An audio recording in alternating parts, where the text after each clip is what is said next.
At the end of the day, I hope the client is buying experience and track record. The way I see it, I'm not paying the cardiologist for the 30 minutes it takes to change the heart valve, right? I'm paying them for a portion of their 36 years of experience and the track record of getting it right the first time because I can't afford a miss.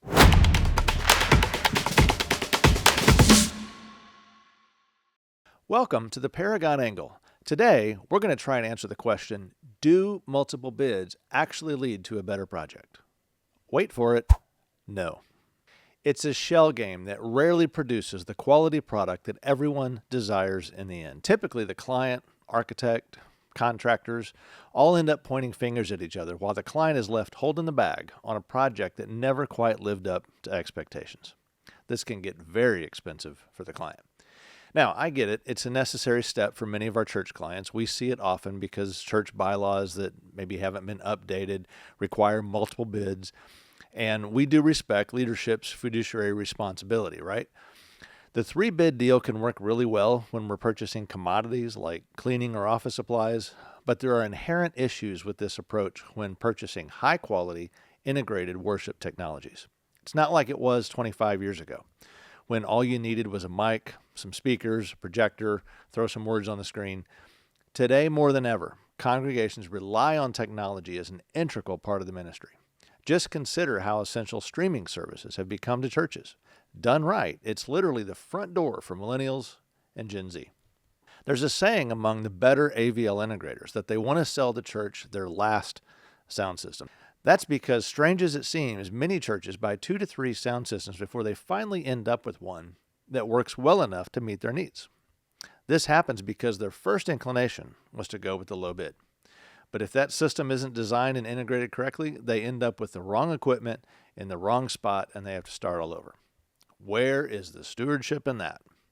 Unfortunately, at Paragon, we see it every week. It's ironic that the thing designed to protect the church can often do the most damage. My recommendation is to hire the right company regardless. Here are a few things to consider. Make sure you're dealing with a reputable firm that's not going to take advantage of you. In today's environment, it's easy to study a firm's reputation. The good ones are going to have pages of references, testimonial videos, and a track record of long-standing relationships. If they don't, they're probably not the right company. The most important thing is to find a firm that you can trust. Secondly, you need to consider their design expertise. There are just not a lot of firms out there doing their own design work, and that can get you into some serious trouble. Many of the firms out there, even some of the larger ones, are using copy and paste package designs or having their manufacturers do the design work for them or designing around select equipment that they happen to sell. Integrated design makes such a difference in the end product. I always say it's easier to get it wrong than it is to get it right. And there's an old saying out there, if you think design work is expensive, you should see the cost of free design. Third, make sure whoever you're dealing with is providing proposals that are inclusive. The strategy for vendors doing bid work is to price it low, cutting everything out of it that actually adds value.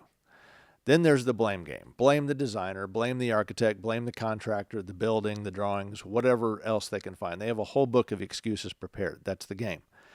They stand behind the "you didn't pay for that" scenario. That's when the change orders fly, and guess what? Those change orders are built with a margin 3 times that of the initial bid. Have you seen the picture of the 2 boats? The small one is named original contract, but the yacht behind it is named change order. Several clients bought that guy a really nice boat. That's meant to be a joke, but sadly, it's completely accurate.